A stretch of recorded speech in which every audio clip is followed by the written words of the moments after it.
সামনে জাতিসংঘে আলোচনা করে ইসরায়েলের দমন, এই বর্বরচিত হামলা,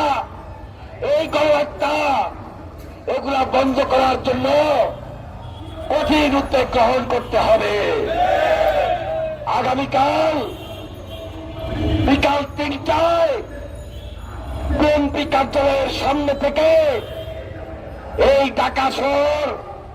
সারা বাংলাদেশের মুসলমান বিএনপি নেতৃত্বাধীন সকল নেতা কর্মী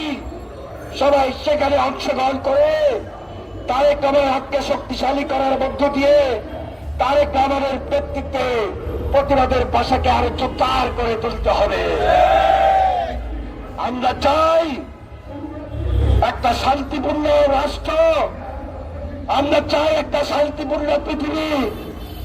যেখানে মুসলিম উম্মার একটা অবস্থান, একটা শক্ত সিদ্ধান্ত, শক্ত প্রতিবাদের ভাষা এমনভাবে অব্যাহত থাকবে যার মধ্য দিয়ে এই দুনিয়াতে হানাহানি, রাজধানী, অত্যাচার, নির্যাতন, গণহত্যা সবকিছু একযোগে বন্ধ হয়ে আমরা যেভাবে একটা গণতান্ত্রিক দেশে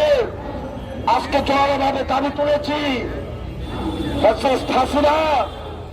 যেভাবে আগ্রাসনের মাধ্যমে ভারতীয় সরকারের মধ্য দিয়ে আমাদের মুখকে বন্ধ করে দিয়েছিল, আমাদের বাক্যকে বন্ধ করে দিয়েছিল,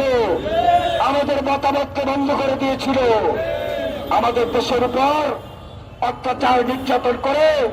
আমাদেরকে রুখে দিতে চেয়েছিল, আমাদের গণতন্ত্রকে ধ্বংস করে দিয়েছিল। আজকে আমরা যেভাবে ঐক্যবদ্ধ হয়েছি, যেভাবে আমরা বাংলাদেশের মানুষ ফ্যাসিস্টের বিরুদ্ধে লড়াই সংগ্রামকে অবতীর্ণ হয়ে বাংলাদেশের গণতান্ত্রিক ধারাকে অব্যাহত রেখেছি, এইভাবে গোটা দুনিয়ায় সবাই যদি জুলুমের বিরুদ্ধে, অত্যাচারের বিরুদ্ধে, নির্যাতনের বিরুদ্ধে, গণহত্যার বিরুদ্ধে আমরা প্রতিবাদকে জাগরিত করি, আমার বিশ্বাস এই পৃথিবীতে মুসলমান যে একটা শক্তি, এই শক্তি প্রমাণ করে দিবে কোন অন্যায়ের কাছে আমরা কোনদিন মাথা নত করি নাই, ভবিষ্যতে মাথা নত করবো না। আজকে যারা উপস্থিত হয়েছেন আপনারা ওলামায়ে মাশায়েখ বৃন্দ, মহান আল্লাহ তাআলার কাছে দোয়া প্রার্থনা করুন যারা মহান আল্লাহ তাআলা অবিলম্বে সমস্ত হত্যাযজ্ঞ বন্ধ করে দেওয়ার ব্যবস্থা দেন। আমাদের প্রতিবাদের ভাষা অব্যাহত থাকবে যতক্ষণ পর্যন্ত এই মাসুম বাচ্চারা, এই নারী, এই পুরুষ নির্যাতনের হাত থেকে রক্ষা না পাবেন। আপনাদের সবাইকে সংগ্রামী সালাম এবং অভিনন্দন জানিয়ে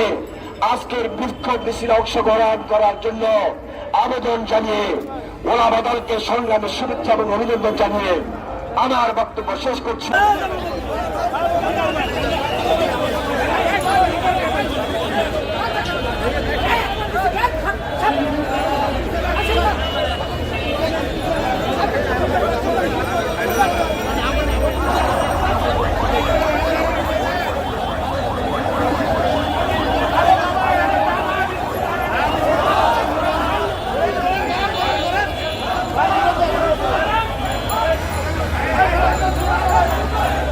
সবাই ঘুরেন।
Go, go,